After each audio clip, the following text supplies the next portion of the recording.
Good evening, everyone. I am Len Riggio, the founder and chairman of Barnes & Noble.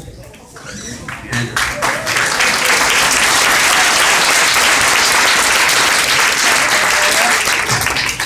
tonight it's my pleasure to welcome Megyn Kelly, who is one of the most widely viewed and revered journalists in America. She's also a bona fide newsmaker herself and the author of one of this year's most highly anticipated books. Settle for More, her insightful and inspirational memoir, has made headlines, as you know, long before its release. And it's sure to be one of the most talked about books of the season and beyond. Tonight, Megyn will be joined in conversation with Charlie Rose, who is himself one of the great journalists of our time.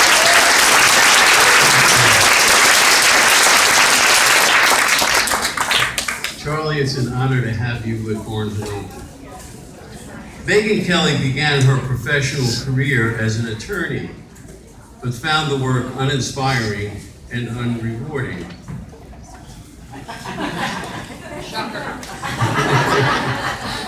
Having long dreamt of a career in broadcast journalism, she put together a homemade audition tape and peppered local media stations with phone calls. Not to be denied, she was given an opportunity. And seizing the moment, she began her meteoric rise to the top of her profession. She got there by being one of the hardest working and smartest journalists in the business. As she points out in the book, her legendary work ethic was a result of her upbringing, where strong family values were instilled in the children. She also learned the value of speaking openly and honesty, attributes which make her so beloved. From then until now, Megyn fashioned a storybook career by being both aspirant and striver. Ergo, the great title for her book, Settle for More. Today, Megyn, as you know, is the anchor of The Kelly File, one of the highest rating cable news shows where she speaks with authority and candor on the important issues of our times. As a result, the loyalty of her audience is the envy of the entire industry. From the outset, Megyn has been on the front lines, covering events such as the Boston Marathon, the bombing, the inauguration of Pope Francis, and the tragic shootings at Sandy Hook. Last year, she was given the honor of being one of the moderators of the first and most widely viewed Republican presidential primary debates in history. As expected, she delivered another spectacular performance.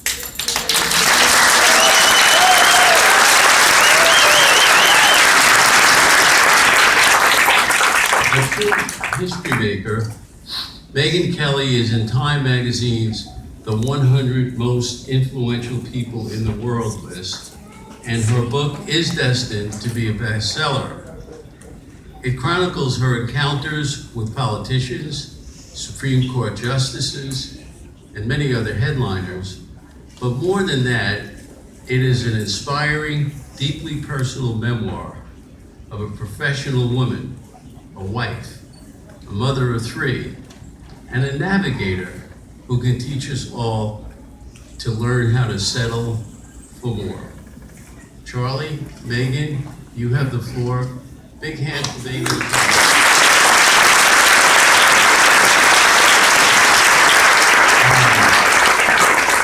As I was listening to that, Len, I love bookstores. You know, Megyn, you walk through here and you see 100 books you want to read immediately. So much opportunity. Exactly. And all we want is time. I listened to, we first met at the Time 100 dinner that evening. Both were being honored, and I thought about that today. We've become friends and gotten to know each other, and occasionally get together for a lunch and just sort of catch up in terms of the profession and our own individual lives. And so I treasure our friendship. So this is a conversation with a friend, but also it is about a book in which she has written based on a sense of experience being on the front lines of media, but also about things that have driven her. And the title Settle for More means something. I want to talk first about what you want us to understand most about the book, and then we'll also talk about Fox, about the campaign, and about personalities. But for those who will read this, what do you hope they take away most? That hard work can get you where you want to go, would be the number one thing. And that's baked into the title, which is based on a Dr. Phil saying, which I heard when I was an unhappy lawyer years ago sitting on a couch in Chicago, in which he looked into the camera and said, the only difference between you and someone you envy is you settled for less. And in that moment, you have to sort of step back a little, because I had been raised in upstate New York by a middle-class family. We didn't have money, we didn't have any access to power, we never went to a country club. We ran around our parents' backyard, jumping through the sprinkler, and that was great. But becoming a lawyer seemed like an elevation to me. People were gonna have to take me seriously now, and I was going to have to take myself seriously. And so I worked very hard for it, and it cost a lot of money, and I practiced law at a great law firm, and I put a lot of blood, sweat, and tears into that job. So it was hard to admit that I wasn't happy, that it wasn't working for me. And I'd also married a man named Dan, who is a dear friend to this day, but it had become clear to me that we were not meant to be married either. And that, as anybody who's been divorced understands, is also a difficult realization. So I had resolved in that moment that I could do better, and that I could be better, and that I could choose to settle for more in my life rather than have that gnawing feeling of envy when I saw people whose marriages seemed happy, whose careers seemed fulfilling, whose downtime seemed meaningful, who had downtime. And so slowly but surely I started making steps. It wasn't just one fell swoop, but slowly but surely I started making steps to change my life. Interesting enough, I've said often that I have never had anybody come on my show, including Megyn, who has ever said I got there because I was the smartest kid in the room, or I got there because I was the richest person in the room, or I had all these advantages. Everybody that I've ever interviewed says exactly what she just said. You get there by hard work. You get out what you put in. Jon Stewart, to me today in a conversation, said exactly what Megyn just said. I mean, it is more than anything else what I think defines people who have reached their dreams. It is the sense of being willing to make the sacrifices that are necessary. And it's empowering, if I may. It's empowering to know that. Because I think too often we look at people we admire and we think, oh, well, he's got something I don't have, or she has something, or she had some, And it's not true. I mean, what I want people to know, in some instances, they have advantages, but in my experience, hard work can get you where you want to go. Then it's up to you to figure out whether you want to make the sacrifices that hard work requires. Do you also want to be speaking to young women in this book? Absolutely. I mean, I think that this book transcends gender and age and politics. I really do. I think Donald Trump lovers will hate this book, and they'll also love this book. And Donald Trump haters will hate this book and love this book. It's going to piss off and delight people equally. We'll get to both. But I think with respect to gender, I do think that there's a message in here for young women that, look, in many ways, let's be honest, it still is a man's world. In many ways, it just still is. And I am somebody who's never made an issue of her gender and never will. I believe that the answer in most cases is, if you hit that sexist glass ceiling, is just to bust right through it with hard work and excellence. That's worked for me. That has worked for me. However, what would be even better is if the ceiling were not there. And I think that young women coming up, this next generation, my daughter's 5, so maybe the one before her, the 20-year-olds who are out there, if they read this, it'll give them somewhat of a path to navigate sticky situations and just the reality of life in America as a woman in 2016. When you went to Fox, was that a dream come true for you? Absolutely. I just wanted to be on TV, you know, I didn't Did you choose. want to be on TV or did you want to report? I wanted to report the news on TV, I wanted to be a broadcast journalist. You know, there's a difference in terms of wanting to be a star and wanting to be a reporter. Oh, I know this, because actually not long after I got my job at Fox, my old friend, I won't identify her, but she had been on one season of The Apprentice, called me up and said, can you connect me with your agent, and can you help get me an interview with your boss? And I said, well, what do you want to do? And she said, well, you know me, I really don't want to do any reading or research, I just want to be in the spotlight. And I said, well, you know what, I will call my boss and I will see if there are any such openings available for a person like that, and we'll get back to you. But no, I wanted to be a broadcast journalist, which after much soul searching I had decided was the right fit for me and what I wanted to do. And so I got this resume tape going, I started cold calling news directors.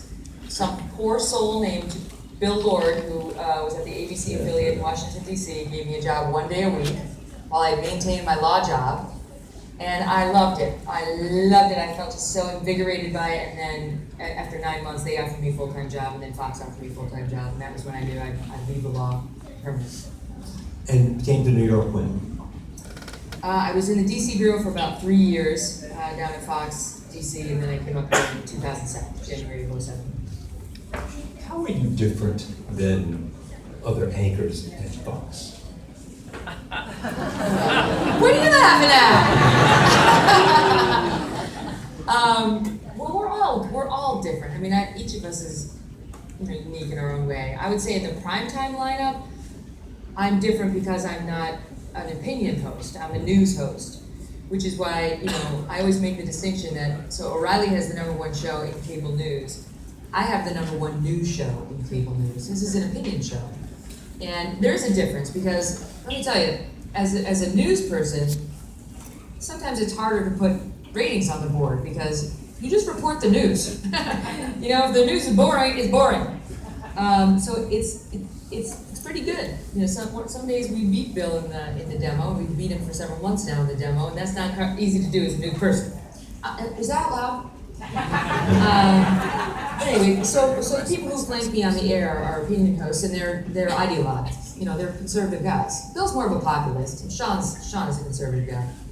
And I never had to disclose my politics because I'm a journalist, but I've said it publicly before, I'm an independent. I voted for Democrats and Republicans, and I'm not an ideological person. Politics and that kind of ideology was just never important. You now have the successor to Greta. Sorry? You now have the successor to Greta. Yes, Tucker Carlson. Tucker Carlson just started this week. Yep. And evidently did quite well his first night out. He did. He's great. I love Tucker. And is that a news show or an opinion show? That's an opinion show. The two. So Yeah, they're Tucker- all opinion shows except for you. Well, Brett Baer is on at 6. Yeah, This but is a in news prime show. time. Yeah, in prime time, it's all opinion except for below me. Tell us about your relationship with Roger Ailes. Well, it began, you know, in a hopeful manner. He gave me a big break by hiring me full-time. And as I document in the book, we developed some problems early on. 6 months into 1 year into my tenure there, I hear some little people for mine, I think. There'll be a big reveal. Ah, there they are. Hi, Mom. Oh, look who's here. Hey. You want to sit on the front row?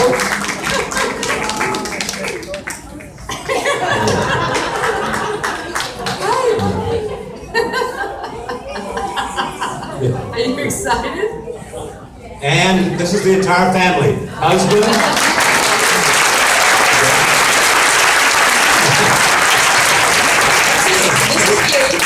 This is 7, this is Yardley, she's 5, and this is Thatcher, hi love, he's 3. Hi, baby. So, given the presence of my little people, we'll just skip over the details based on what I've there. seen here, the acorn doesn't fall far from the tree. Yes, they're shrinking violets, these Yes. guys. So, let me put it this way. 12 months into my job there, the relationship took a turn. And he began behaving inappropriately. And I didn't know what to do, Charlie. I mean, I was scared. It was my dream job. I just got this great position in TV, news, and I was doing well. You know, I was advancing. I was making a name for myself. Hi, guys. I love you. Hi. Mama? I'm gonna be done in about 45 minutes. They're loving it.